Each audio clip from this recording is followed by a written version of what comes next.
Epstein, Doug Miles, and Don Henderson on Sports Talk, WTMY. How are you tonight? I'm doing great. How are you guys doing? We're doing great. Good to have you join. We were just saying, thank you for rescheduling with us. I understand either you got married or we're getting married soon, so we're happy you could join us tonight.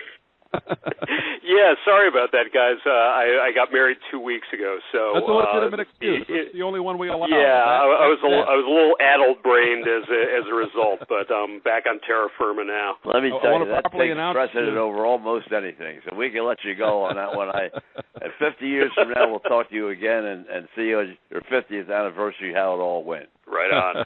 Well, first of all, Dan was with us a few years ago when he wrote a previous book about baseball called Big Hair and Plastic Grass. He has a new one out, really interesting book called Stars and Strikes, Baseball in America in the Bicentennial Summer of 76, really featuring what happened in that baseball season. And Don Henderson, our co-host here, he was heavily involved with the Philadelphia Phillies broadcast team of that year, so you have a lot in the book about the Philadelphia Phillies then. Yeah, it was a really big year for Philadelphia on a lot of levels, because of course the bicentennial celebrations were, so much of that was centered around Philadelphia. But so it was very poetic that the Phillies became a really, it was really one of the best teams that Philadelphia, baseball teams that Philadelphia had seen in, since 1950, really. Well, I think it was a lot better team than 1950, I'd have to say. The Richie Ashburn team of 1950, other than Jim Constantine and Robin Roberts, and of course Kurt Simmons, unfortunately, was drafted, and at that time they wouldn't let him off for 3 weeks to play in the World Series. But you're right, the Philadelphia Philly team with at that particular stage with Mike Schmidt and the management team that they put together and Bobby Boone and all, it was a great time for Philly baseball. Yeah, and it was just getting started, which would of course lead up till 1980 when they won it all. But 76 is really where you see that Phillies team emerge. Well, they had a great scouting team with Dallas Green, and Dallas had many hats when he was with Philadelphia. He was a scout. He was an assistant to the Pope, the general manager of the Philadelphia Phillies, and then, of course, went down on the field, and it was a very, very big part of what happened in Philadelphia.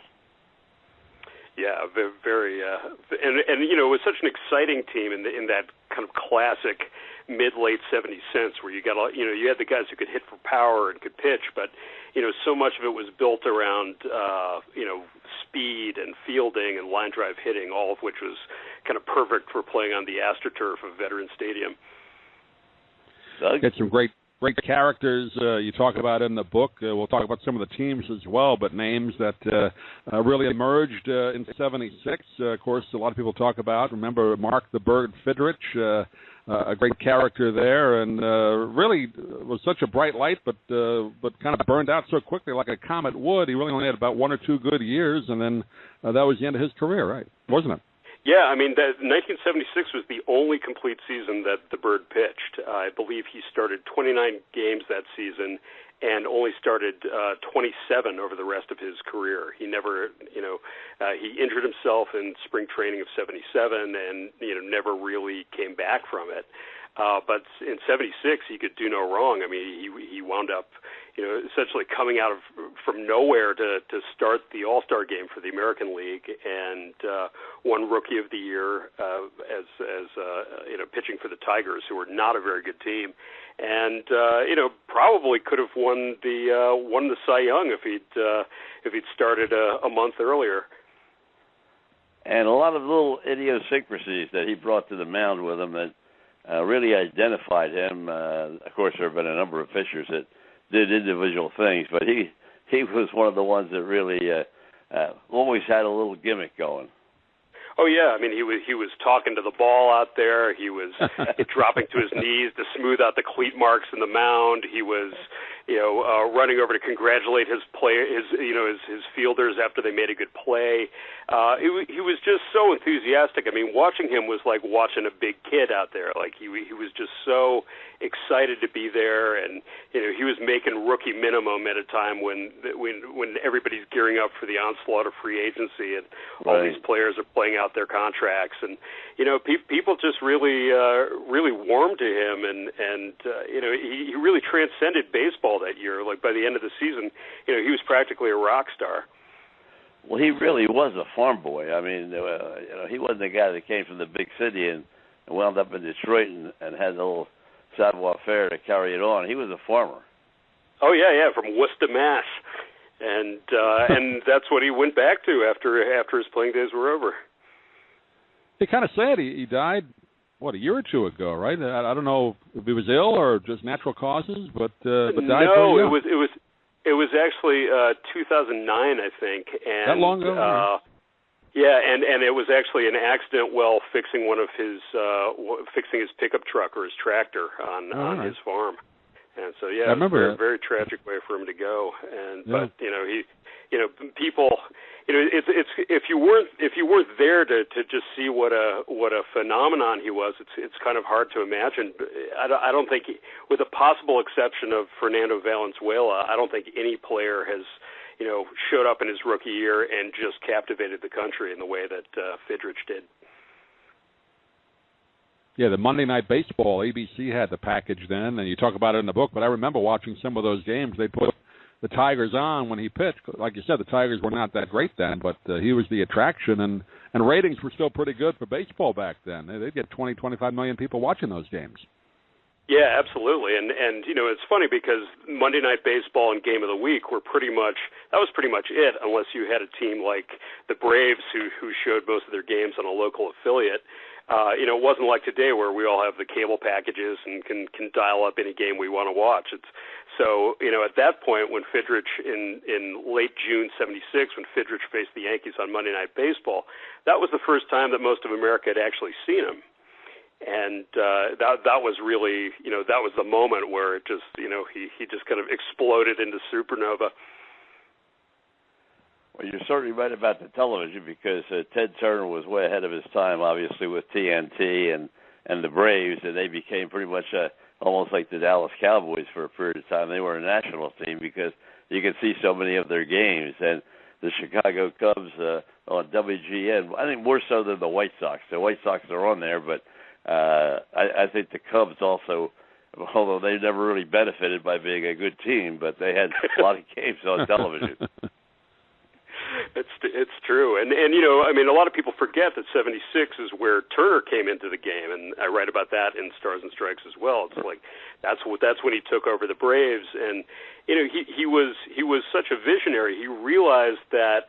This is at a time when conventional wisdom said, don't put your team on TV because then people won't come out to the ballpark. Correct. But he realized that he could use the Braves as the cornerstone of this big media empire that he was trying to build, and he pulled it off. Yeah, I remember when he went down to manage. He managed one game, right? Then did Bowie Kuhn tell him, "No, get out of the dugout." Yeah, that was the next year, 1977. Poor Dave Bristol. He told him to take the week off, and Turner then put on the Braves uniform, went down to the dugout. The players were all kind of laughing at him behind their gloves, but he was quite serious about it.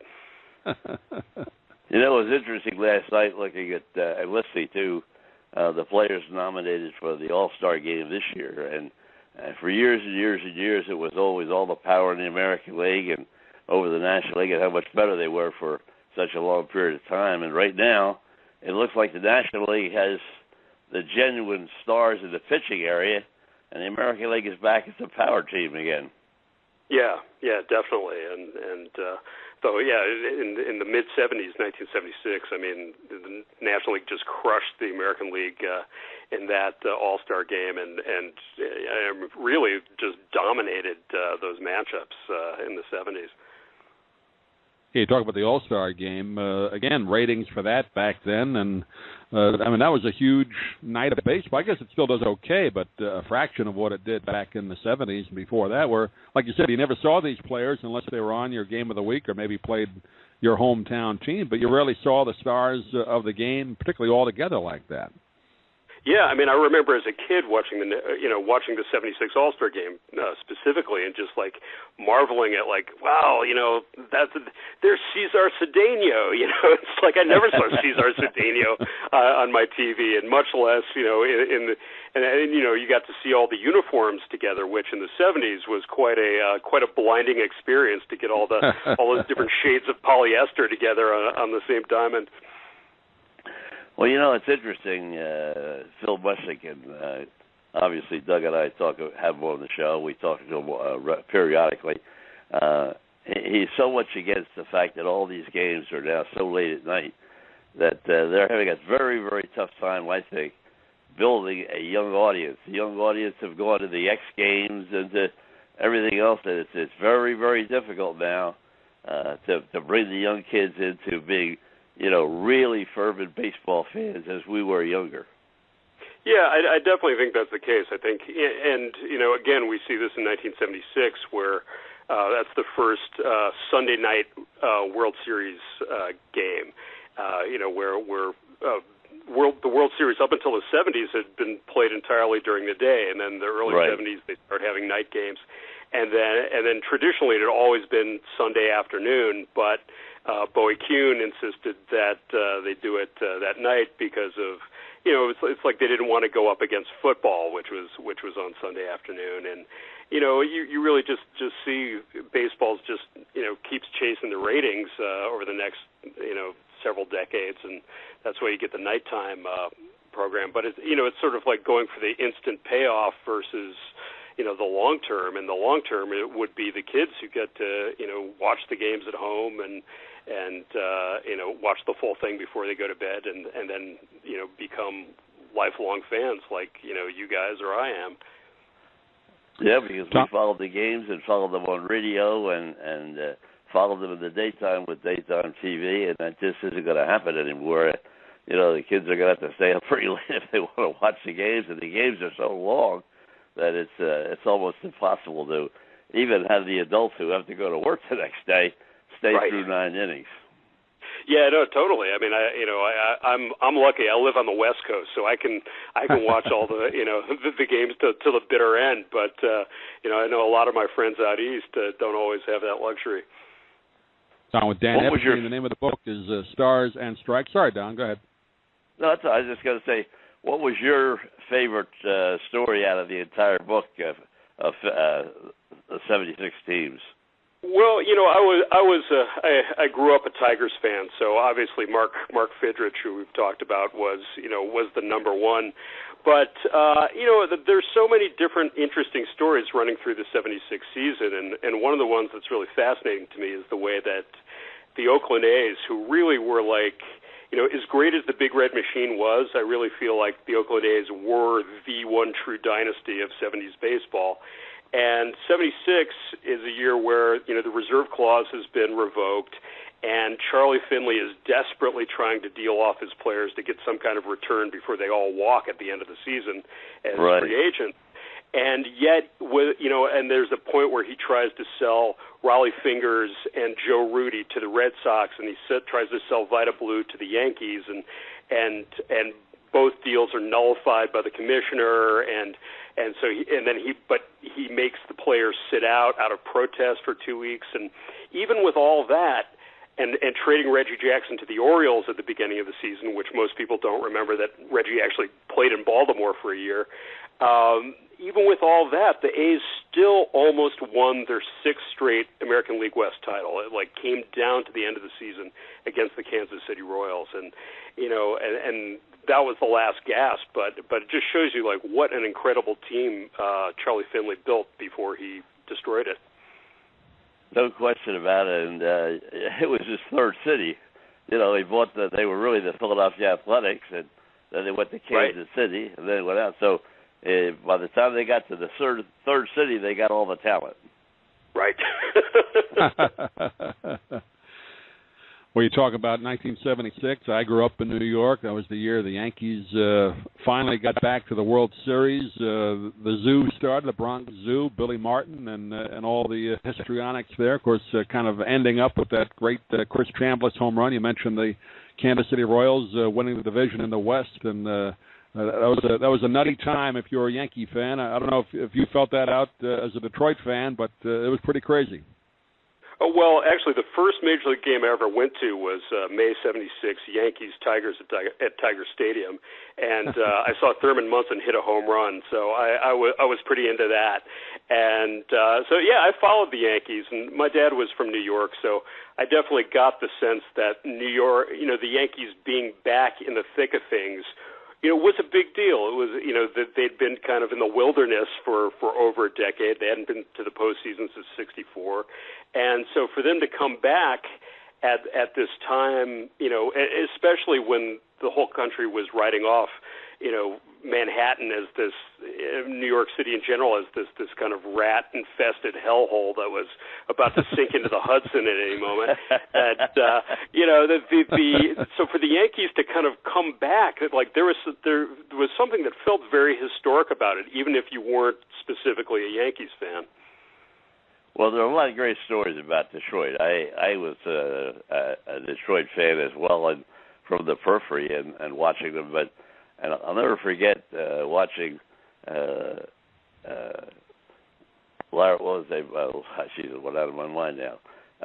Larry, when he pitched against the Yankees, he had a great record against the Yankees, and every time he pitched against the Yankees, he pitched a great game. And it was really something to see. I used to just wait for him to come around and pitch. Lolich? Yeah, he was a total Yankee killer. Yes, he was. Yeah. No, not Lolich. Larry. Was it Frank Larry? I can't Frank think Larry, Oh, yeah. Frank Larry. Oh, okay, right. Yeah, Frank Larry. Yeah. Yeah, the Yankees. Lolich was quite the interesting pitcher as well. He ended up in New York in 1976. That was that Staub for a Lolich trade.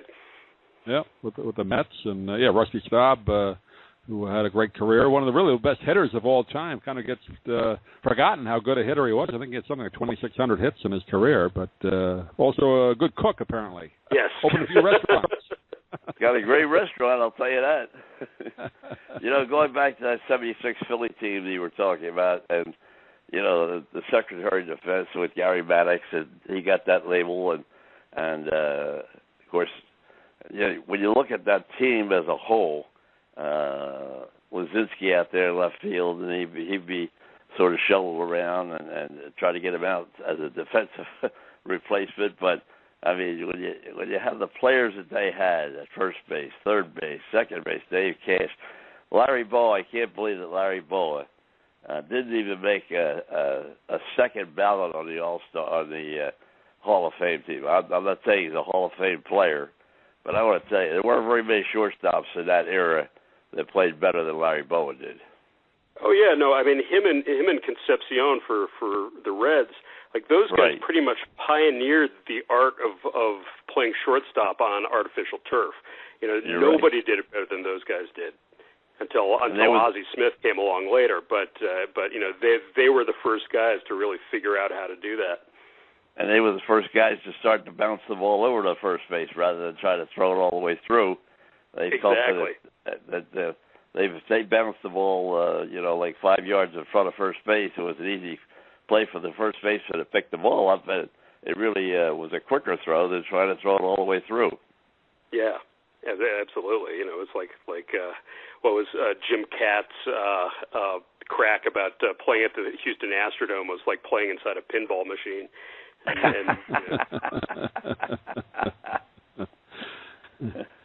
Well, that was one of the worst places I was ever in. That Astrodome was terrible.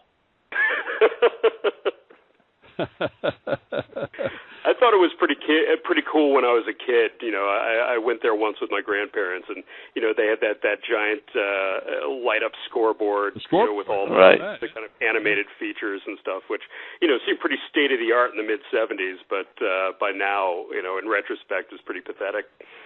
Well, people don't realize that that's where Bill Giles actually came from. He and Harry Callis came to Philadelphia from the Houston Astros, and Bill Giles was a master marketer, and he was the one that created all that. Right. Absolutely.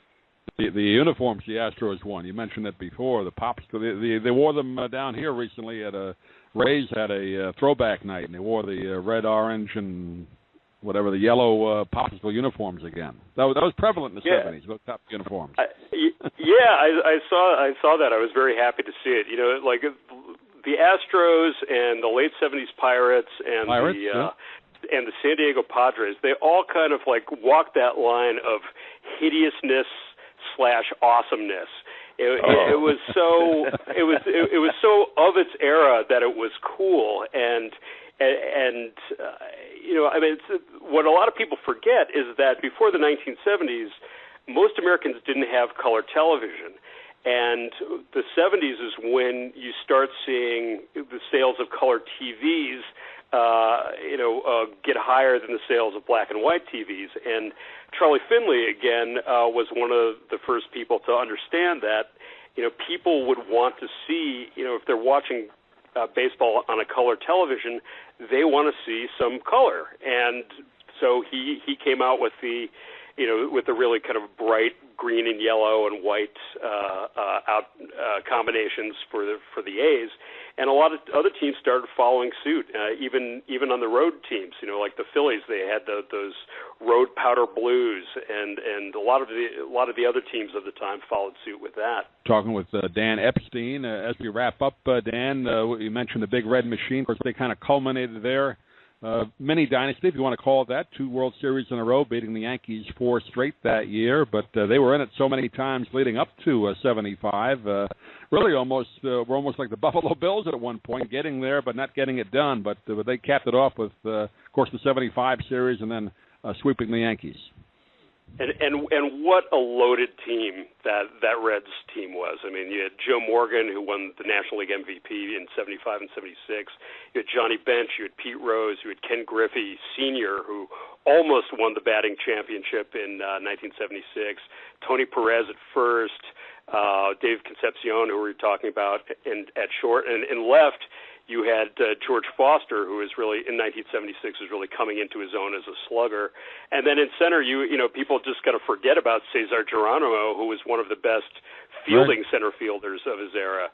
So really, you know, as far as their pitching staff went, they were never dominant from a pitching standpoint, but it didn't matter. They just needed to be good enough. Anyway, the name of the book is called Stars and Strikes, Baseball and America in the Bicentennial Summer of 76. We've been talking with Dan Epstein tonight. Dan, I know it just came out. Do you have a website you can direct people to? Yeah, it's www.bighairplasticgrass.com.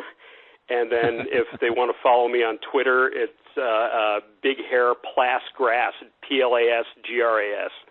And I'm always posting stuff from the 70s and right now specifically 76 on both those places. Great. You got another book in the works in the same era? 77 Yankees? I do. I'm working on the proposal as we speak. I can't divulge exactly what the topic will be, but I can safely reveal that it will be baseball in the 1970s. Great. Well, let us know when that's out. We'd love to have you on again. You betcha. Thanks so much for having me on, guys. It's always a pleasure. Thank you, Dan.